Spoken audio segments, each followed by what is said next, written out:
کیا اس کو اپنی زبان تان کے ذریعہ مجروح کیا جا سکتا ہے؟ امام احمد رضا منتخب انتخاب الہی کا نام ہے، اسی لیے جتنے لوگوں نے ان کی مخالفت کی ان کا انجام کیا ہوا مجھ سے زیادہ آپ جانتے ہیں۔ اور پھر جب امام احمد رضا کا دریائے علم جوش میں آیا تو نہ جانے کتنی وہاں سے نہریں نکلتی نظر آتی ہیں۔ یہ کون ہے؟ یہ مولوی امجد علی ہے۔ یہ کہاں سے آئے؟ یہ گھوسی شریف سے آئے۔ اب کیا ہے؟ اب اگر کوئی مولوی امجد علی کہے تو کسی امام کی طرف تو ذہن جا سکتا ہے، کسی گاؤں کے آدمی کی طرف تو ذہن جا سکتا ہے، مگر اعلیٰ حضرت کے اس خلیفہ کی طرف ذہن نہیں جائے گا۔ اگر ادھر ذہن جائے گا تو صدر الشریعہ کیسے جائے گا؟ اس کا مطلب ہے اس سمندر سے ایک نہر نکلتی ہے، اس نہر کو دنیا صدر الشریعہ۔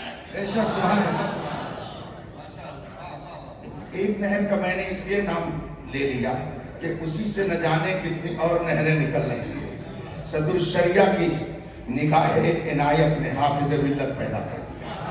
اور تنہا حافظ ملت نہیں، اللہ اکبر، اس جماعت میں جتنے ہم سبق ہیں اپنی جگہ پر ہر ایک آفتاب و ماہتاب نظر آتا ہے۔ آپ ذرا سوچئے، اب میرے معلّہ ہے، دارالعلوم معینیہ عثمانیہ ادارہ ہے، حافظ ملت خلیفہ اعلیٰ حضرت کے علوم و فنون کے امین امانتوں کی حفاظت کرتے ہوئے جامعہ معینیہ کے اندر تشریف فرما ہوتے ہیں، اور سامنے پڑھنے والوں میں کون ہے؟ یہ صدر العلماء ہے۔ یہ صدر العلماء کون ہے جانتے ہیں؟ یہ علامہ سید غلام جیلانی بیردی ہیں، جن کی کتاب بشیر القاری شرح بخاری ہے، اور شرح بخاری میں انہوں نے وہ علم کا جوہر دکھایا ہے۔ ایک حدیث شریف کی شرح میں تقریباً 500 صفحات انہوں نے لکھ دیا۔ شاگرد کے علم کا یہ عالم ہے، استاد کے علم کا اندازہ کون؟ یہ کون ہے؟ یہ مصنف قانون شریعت ہے۔ یہ کون ہے؟ یہ شمس العلماء علامہ شمس الدین جعفری جونپوری ہے، جنہوں نے الحمدللہ قانون شریعت جیسی شریعت کی بہار ہم کو عطا کر کے گھر گھر کو رسول پاک کے احکام سے آگاہ فرما دیا۔ یہ کون ہے؟ ارے یہ تو بڑے قابل ہیں، یہ تو بڑی مجاہدانہ شان کے مالک ہیں۔ یہ کون ہے؟ یہ مجاہد ملت ہیں، ان کا نام مجاہد ملت ہے۔ یہ حبیب الرحمان ہے، مگر صدر الشریعہ کے دربار علم سے علم دینے کے بعد جب پہنچے تو اب حبیب الرحمان نہیں کہلا رہے ہیں، یہ مجاہد ملت کہلا رہے ہیں۔ کہاں کے رہنے والے ہیں؟ یہ اڑیسہ کے رہنے والے ہیں۔ اچھا تو چلیے ذرا خانقاہوں کو دیکھ لیا جائے۔ یہ ماہرہ مقدسہ جو قادری میخانوں میں ایک عظیم شان کی مالک خانقاہ ہے، اس خانقاہ کی ایک عظیم شخصیت سید العلماء کی ذات ہے۔ یہ کون ہے؟ یہ سید العلماء ہے،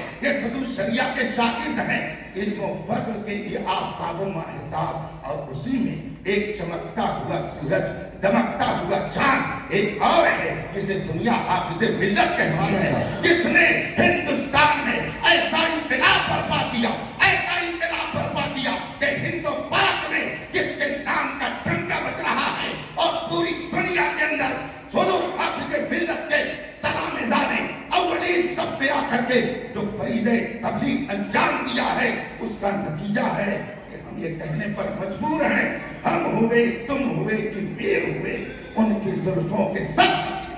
نعرہ تکبیر، نعرہ رسالت، فیضان حضور صدر الشریعہ، مسلک اعلیٰ حضرت، نعرہ تکبیر، نعرہ رسالت، سبحان اللہ سبحان اللہ۔ ملت کے تلامذہ میں کون ہے؟ یہ بحر العلوم ہے، علامہ عبد المنان اعظمی، جنہیں دنیا بحر العلوم کہتی ہے، علموں کا سمندر ہے۔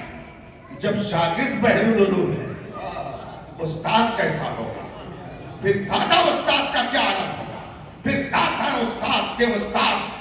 اعلیٰ حضرت کی شان کیا ہوگی؟ اسی لیے ابھی جو شعر انہوں نے پڑھا تو میرے ذہن میں یہ مضمون آ گیا، وادی رضا کی کوئی ہے مالا رضا کا ہے، جس سمت دیکھیے وہ علاقہ رضا کا ہے۔ مجھے یاد آیا حضور حافظ ملت علیہ رحمت و رضوان اور محدث اعظم پاکستان علامہ سردار احمد علیہ رحمت و رضوان کے تعلق سے ایک موقع پر حضور فقیہ ملت نے مجھ سے فرمایا مولانا جو استاذ کی سچی خدمت کرتا ہے وہ اسی دنیا میں اپنا اچھا نتیجہ دیکھ لیتا ہے اور جو استاذ کی گستاخی کرتا ہے اس کا برا انجام بھی لوگ دیکھ لیتے ہیں اور پھر انہوں نے فرمایا کہ دیکھیے میں نے یہ تاریخ میں پڑھا ہے کہ جب حضور صدر الشریعہ پڑھاتے تھے سامنے یہ حضرات ہوتے یہ محدث اعظم پاکستان ہے علامہ سردار احمد صاحب ہے یہ حافظ ملت ہے یہ سب پڑھتے تھے اور جب صدر الشریعہ درسگاہ سے باہر نکلنے کا ارادہ فرماتے تو دوڑتے ہوئے کبھی حافظ ملت آگے ہو جاتے کبھی محدث اعظم پاکستان علامہ سردار احمد صاحب آگے ہو جاتے یہ کس لیے آگے بڑھتے جوتا چرانے کے لیے نہیں بلکہ جوتے کو صحیح کرنے کے لیے حافظ ملت بھی آگے بڑھتے محدث اعظم پاکستان بھی آگے بڑھتے اور دونوں چاہتے کہ صدر الشریعہ کے آنے سے پہلے ہم دروازے پر دونوں کی جوتیاں سیدھی کرتے ہیں لیکن دونوں جوتیاں سیدھی کرنے میں کبھی کبھی آپس میں نوک جھوک بھی ہو جاتے محدث اعظم پاکستان چاہتے کہ میں دونوں جوتیاں سیدھی کروں حافظ ملت چاہتے کہ میں جوتیاں سیدھی کروں اتنا واقعہ بیان کرنے کے بعد فقیہ ملت نے فرمایا مولانا دونوں نے اپنے استاد کی جوتی سیدھی کی تو نتیجہ دیکھیے کہ ایک پورے ہندوستان میں حافظ ملت بن کے چمک رہے ہیں اور ایک پاکستان میں محدث اعظم پاکستان سبحان اللہ اور اس حافظ ملت کی بات کیا کی جائے جس کا درد مند دل قوم کے لیے دھڑکتا تھا جس کا علم قوم کے لیے ہمیشہ وقت رہتا تھا جس کا وقت ہمیشہ قوم کے لیے رہتا تھا جو ہمیشہ قوم کے کام آنے کے لیے اپنے آپ کو تیار رکھتا تھا کس نے نہ اپنی بیماری دیکھی نہ اپنی صحت دیکھی نہ اپنا دکھ دیکھا نہ اپنا مرض دیکھا قوم کے دکھ درد میں شرکت کے لیے اس نے اپنی زندگی کو وقف کر رکھا تھا چنانچہ مجھ سے ایک موقع پر حضور محدث کبیر نام جب آئے تو سبحان اللہ کہتے محدث کبیر محبت کرنے کی چیز ہے اور اس وقت دعا کرنے کی چیز ہے ان کے لیے دعا کیجئے کہ رب قدیر ان کا سائے کرم تا دیر اور وائے اہل سنت پر سلامت رکھے کہیں ایسے مناظرے میں مجھے حضرت نے بھیجا اور میں نے کتاب میں لکھ بھی دیا ہے انٹرویو لوگوں نے لیا میں نے بتا بھی دیا فن مناظرہ میں نے حضور محدث کبیر سے سیکھا ہے اور جہاں جہاں انہوں نے فرمایا یہاں پر ایسے آپ کیجئے گا یہاں پہ ایسے کیجئے گا تو میں نے اسی حربے کو اپنایا تو نتیجہ کیا ہوا سب ہوں میں عبید رضوی آگے سے میرے بھاگتے ہیں شیر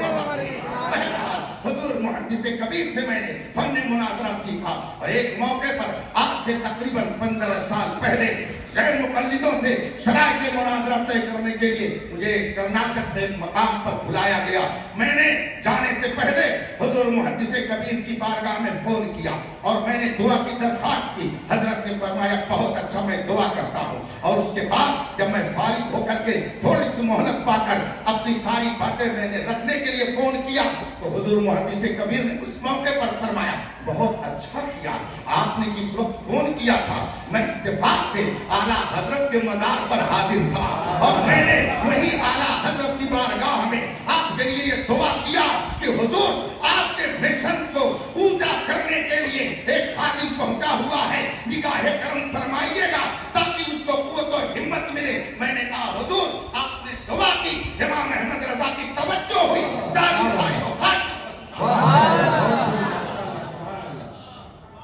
اور ابھی جب بنور کا واقعہ پیش آیا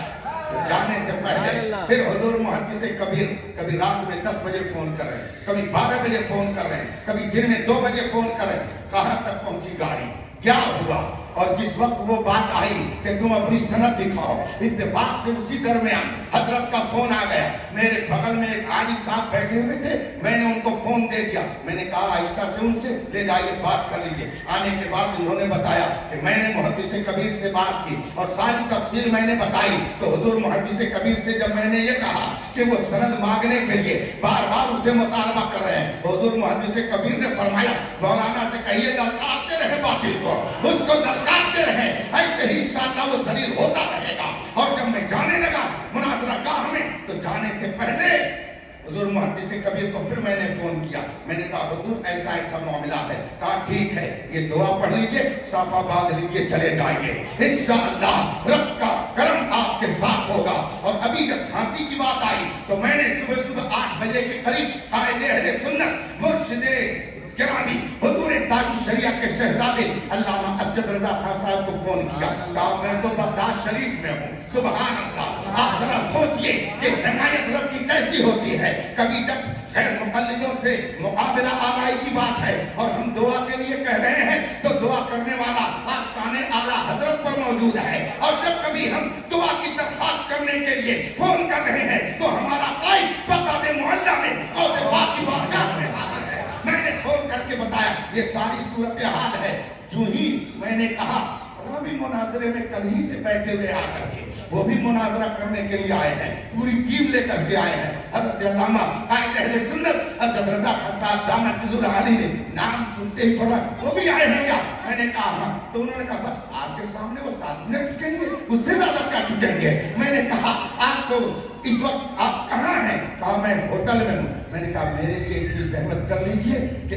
آپ دربار غوثیت مآب تشریف لے جائیں گے اور وہاں استغاثہ دائر کر دیجئے کہ کچھ لوگ آپ کے نانا جان کا نام لے کر امت مسلمہ میں انتشار پھیلا رہے ہیں اور ان کے انتشار کی وجہ سے جماعت اضطراب میں مبتلا ہے۔ کہا ابھی جاتا ہوں سرکار غوث پاک کی بارگاہ میں ابھی استغاثہ دائر کرتا ہوں۔ میں سمجھتا ہوں ان بزرگوں کی دعا نے وہ کام کیا کہ فقیر کو بولنے کی نوبت ہی نہیں آئی، اس سے پہلے ہی لوگوں کا پائجامہ گیلا۔ حضور محدث کبیر کا نام آ گیا تھا، اس لیے میں نے یہ ذکر کر دیا۔ آج کل لوگوں کا حال ہے کہ جب دنیا سے آدمی چلا جاتا ہے تب کہتے بہت عالم تھا، بہت متقی تھا، بہت پرہیزگار تھا، حافظ ملت کو آج دنیا حافظ ملت کہہ رہی ہے۔ مگر مبارک پور کے کچھ ناعاقبت اندیشوں نے ان کو جتنا ستایا ہے ان کی وجہ سے تاریخ میں یہ لکھا ہوا ہے کہ وہ کمیٹی کے بعض لوگوں کی وجہ سے اس قدر دل برداشتہ ہوئے کہ انہیں مبارک پور چھوڑ کر کے چلا جانا پڑا۔ مگر بعد میں لوگوں نے خاص کر حضور فہد العلوم علامہ مفتی عبد المنان اعظمی رحمۃ اللہ علیہ نے جا کر کے منایا، حضور آپ کی ضرورت مبارک پور میں ہے، آپ وہاں تشریف لے چلیں، ہم اپنا دل آپ کے قدموں میں بچھا دیں گے، آپ وہاں چلیں، جو کہیں گے ہم کریں گے، جو آپ کہیں گے ہم آپ کے مشن میں دست و بازو کی حیثیت سے کام کریں گے۔ علامہ عبد الرؤف بلیاوی رحمۃ اللہ تعالیٰ علیہ جیسی قابل شخصیت نے اعتماد دلایا، تب حافظ ملت دوبارہ مبارک پور تشریف لائے اور الجامعۃ الاشرفیہ مبارک پور کی بنیاد کا پلان رکھا گیا۔ حافظ ملت رحمۃ اللہ تعالیٰ علیہ جب دنیا سے گئے تب لوگوں نے کہا ہم نے اللہ کی بہت بڑی نعمت کھو دی، لیکن جب تک رہے درود شریف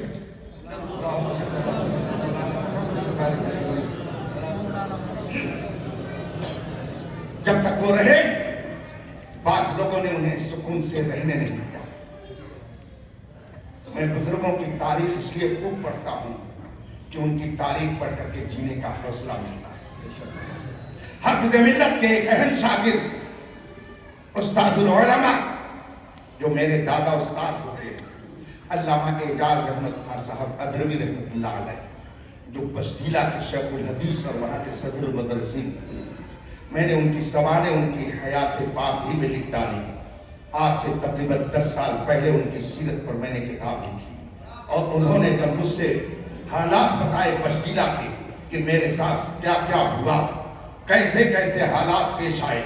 مگر حضور حافظ ملت کو جب خط لکھ کر کے بتاتا حضور حالات ایسے ہیں، انہوں نے یہ بھی مجھ سے فرمایا کہ میرے ایک بہت ہی قریبی دوست مولانا عبد المنان اعظمی جسے بحر العلوم کہا جاتا ہے، وہ میرے دوست تھے، ان کو میں خط لکھتا کہ یہاں کے حالات ایسے ہیں تو حضرت مجھے تسلی دینے کے لیے خط وہاں سے لکھتے، دوستانہ انداز میں خط کے اندر تسلی دیتے، حالات چلتے رہے، میں بھی کام کرتا رہا۔ فرماتے آخر میں نتیجہ وہ ہے جو آپ اپنی نظروں سے دیکھ رہے ہیں کہ ایک ویران جگہ کو علامہ اعجاز احمد صاحب کی محنتوں نے ایک علم کا گلشتان بنا دیا۔ حضور حافظ ملت رحمۃ اللہ تعالیٰ علیہ کو اپنوں نے بھی وہاں پہ عاجز کیا اور غیروں نے جب دیکھا کہ ان کا پیر جم رہا ہے، سنیت نکھر رہی ہے، مسلک اعلیٰ حضرت کے ماننے والوں میں پختگی آ رہی ہے، تو انہوں نے مناظرے کا چیلنج کر دیا اور کہا آئے عبدالحفیظ چیلنج کرے، آئے مولانا عبدالحفیظ ہم سے مناظرہ کرے،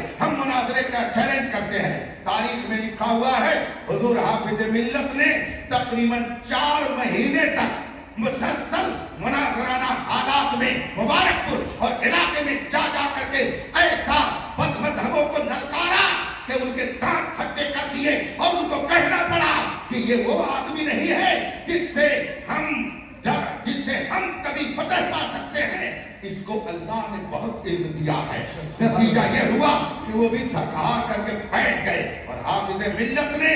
گویا دشمنوں کے سینے پہ تال کرنا شروع کر دیا۔ نتیجہ یہ ہوا حافظ ملت کی نگاہ عنایت نے بحر العلوم پیدا کیا، رئیس القلم علامہ ارشد القاری پیدا کیا، حافظ ملت کی نگاہ کرم نے علامہ عبدالحفیظ عبدالرؤف بلیاوی جیسی شخصیت کو پیدا کیا، اور حافظ ملت کی نگاہ کرم ہی نے محدث کبیر پیدا کیا۔ سبحان اللہ۔